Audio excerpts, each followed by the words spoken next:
Hello అండి, ఈరోజు protein కోసం మాట్లాడదాం. ప్రోటీన్ పౌడర్ కోసం అందరూ యూట్యూబ్లో వీడియోలు చేస్తారు. ఇంకా మళ్ళీ పక్కలో నేను చెప్పేది ఏమన్నా అందుకండి.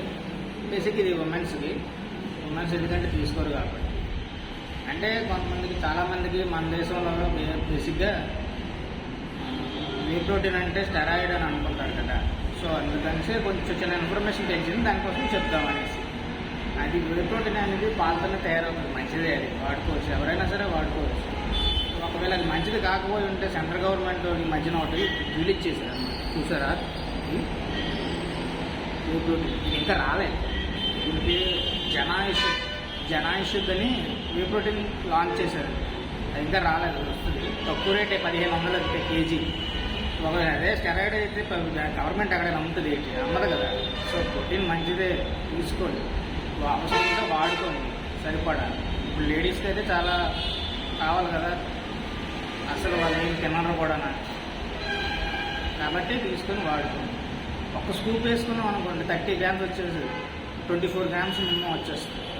24 అంటే బాడీ వెయిట్లో సగం ప్రోటీన్ ఫిట్ అయినట్టే. అంటే 1 కేజీకి 1 గ్రామ్ అంటారు, కానీ లీస్ట్ 1 కేజీకి 0.7 to 1 గ్రామ్ తీసుకోవచ్చు.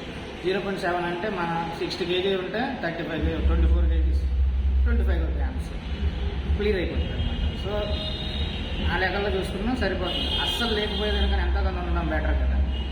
దానికి తోడు మళ్ళీ కర్రీస్లోని, రైస్లోని, వీటిలోనూ కూడా ప్రోటీన్ ఉంటుంది ఎంతో కొంత, 1 గ్రామ్ 2 గ్రామ్. సో టోటల్గా ఆ డేకి సరిపడా వచ్చేస్తుంది అనమాట. అది ఇప్పుడు చికెన్ అనుకో, ప్రెజర్ ఉండదు, తెచ్చుకోవాలి, మళ్ళీ కడగాలి, వంట చేయాలి, తినాలనేది చాలా కష్టంగా ఉంటుంది. ఏ రోజైనా ఈజీగా ఉంటుంది. అదైతే నెల రోజులైనా, ఎన్ని రోజులైనా పాడవకుండా ఉంటుంది, షెల్ఫ్లో పెట్టేస్తాం. అప్పుడు అవసరం అనుకున్నప్పుడు తీసుకొని ఒక స్కూప్ తాగేస్తే సరిపోతుంది. సింపుల్గా ప్రోటీన్ ఇంటేక్ కంప్లీట్ అయిపోతుంది. బేసిక్గా ఇది ఉమెన్స్ ఇంపార్టెంట్. ఎందుకంటే బాయ్స్ అయితే ఏదో ఒకటి తింటూ ఉంటుంది, ఉమెన్స్ ఇంట్లో వాళ్ళు ఆడవాళ్ళు తినరు కదా, బయటికి వెళ్ళడం వల్ల ఉంటారు కదా హౌస్ వైఫ్ వాళ్ళకి. సో ఇది కొంచెం ఇన్ఫర్మేషన్ యూజ్ అవుతుంది అనుకుంటున్నాను.